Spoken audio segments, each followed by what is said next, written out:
Good evening everyone. आज हम पढ़ेंगे section 46 of CrPC, arrest how made. किस तरह से अरेस्ट करना चाहिए किसी पर्सन को या एक्यूज को। Section 46 clause 1, in making an arrest the police officer और other person making the same shell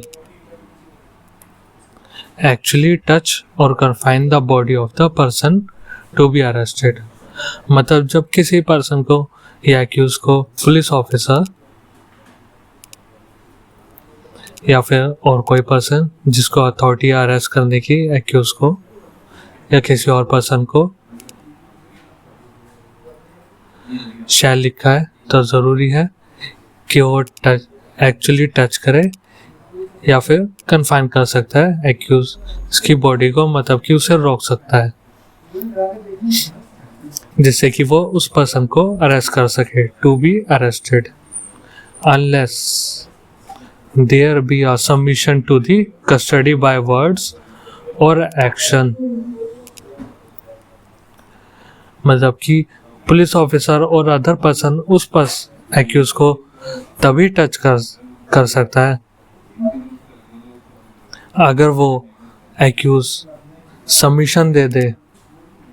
submission मतलब प्रस्तुत कर दे बोलकर, वर्ड्स के द्वारा या फिर एक्शन से कि वो अरेस्ट होने के लिए तैयार है। तो फिर इस केस में पुलिस ऑफिसर को या उस अदर पर्सन को उस एक्यूज को टच करने की या फिर कन्फाइन उसकी बॉडी को कन्फाइन करने की ज़रूरत नहीं है। अब आगे पढ़ते हैं। प्रोवाइसो, provided that where a woman is to be arrested, जहाँ पर किसी वुमेन को अरेस्ट किया जा रहा है, unless the circumstances indicate to the contrary, her submission to the custody on an oral intimation of arrest shall be presumed। मतलब जब किसी वुमेन को अरेस्ट किया जा रहा है, जब तक सर्कमस्टांसेस ये इंडिकेट नहीं कर देते कि वो इस अरेस्ट को रेजिस्ट कर रही है,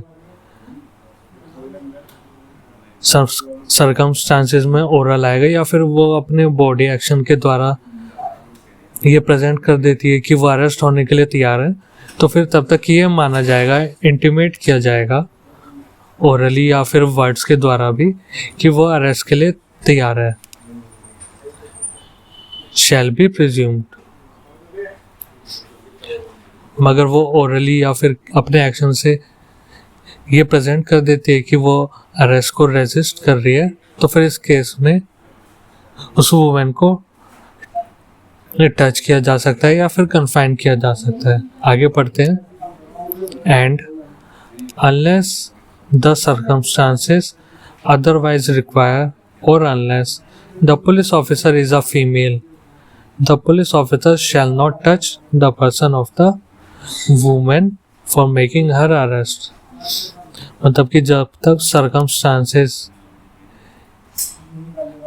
otherwise require, जब तक circumstances से ये required नहीं लगता या फिर पुलिस ऑफिसर फीमेल ऑफिसर नहीं है, तो फिर इस केस में उस वुमेन को जिसे अरेस्ट किया जा रहा है उसे टच नहीं कर सकता कोई भी person. The police officer shall not touch, किसी भी केस में टच नहीं कर सकते क्योंकि शैल लिखा हुआ है। The person of women for making her arrest, जिस वुमेन को अरेस्ट करना है।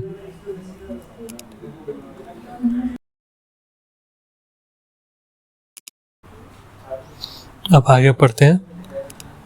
Clause 2, if such person forcibly resist the endeavor to arrest him or attempts to evade the arrest। Such person में या मेल हो या फीमेल दोनों आएंगे। वो फोर्सिबली रेजिस्ट करता है the endeavors to arrest him, मतलब कि फोर्सफुली रेजिस्ट करता है जो भी उसे अरेस्ट करने के प्रयास किए जा रहे हैं पुलिस द्वारा या किसी और पर्सन के द्वारा, टू अरेस्ट हिम, या फिर वो अटेम्प्ट करता है उस अरेस्ट से भागने की to evade the arrest. Such police officer or other person may use all means necessary to effect the arrest. तो फिर इस केस में वो पुलिस ऑफिसर जो उस पर्सन को अरेस्ट करने आया है, मेल हो या फिर फीमेल को अरेस्ट करना है, या फिर कोई और पर्सन है जिसे अथॉरिटी अरेस्ट करने की, वो सभी मीन्स यूज़ कर सकता है जो कि उस पर्सन को अरेस्ट करने के लिए ज़रूरी है, necessary to effect the arrest. Clause 3. Nothing in this section gives a right to cause the death of a person who is not accused of an offense, punishable with death or with imprisonment for life. मतलब कि इस section में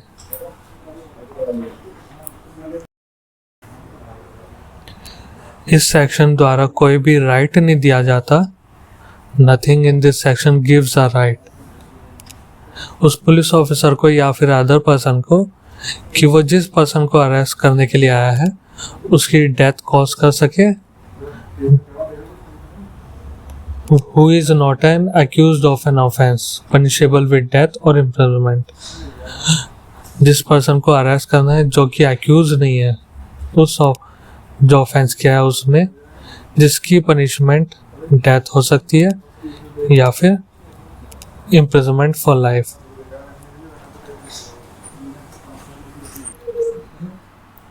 अब हम clause 4 पढ़ते हैं.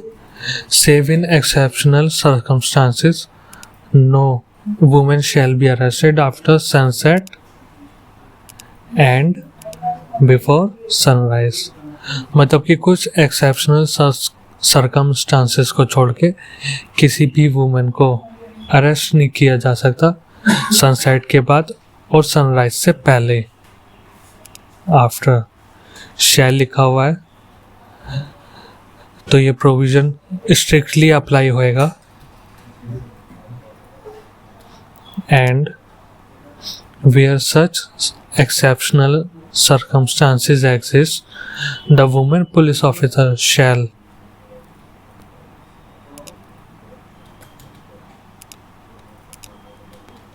by making a written report obtain the prior permission of the judicial magistrate of the first class within whose local jurisdiction the offence is committed. जहाँ पर एक्सेप्शनल सर्कमस्टांसेस एग्जिस्ट करते हैं तो फिर इस केस में वुमेन पुलिस ऑफिसर को एक रिटर्न रिपोर्ट देनी होगी जुडिशियल मजिस्ट्रेट फर्स्ट क्लास के सामने जिस जुरिडिक्शन में ऑफेंस कमिट हुआ है.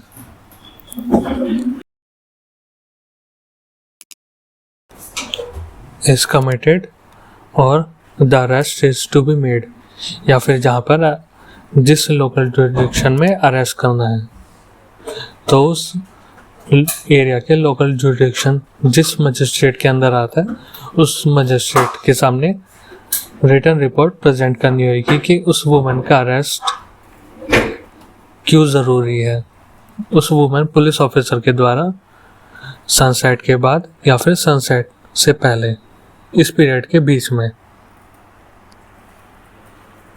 अगर आज की क्लास आपको अच्छी लगी तो चैनल को ज़रूर सब्सक्राइब कीजिए और लाइक का बटन ज़रूर दबाइए.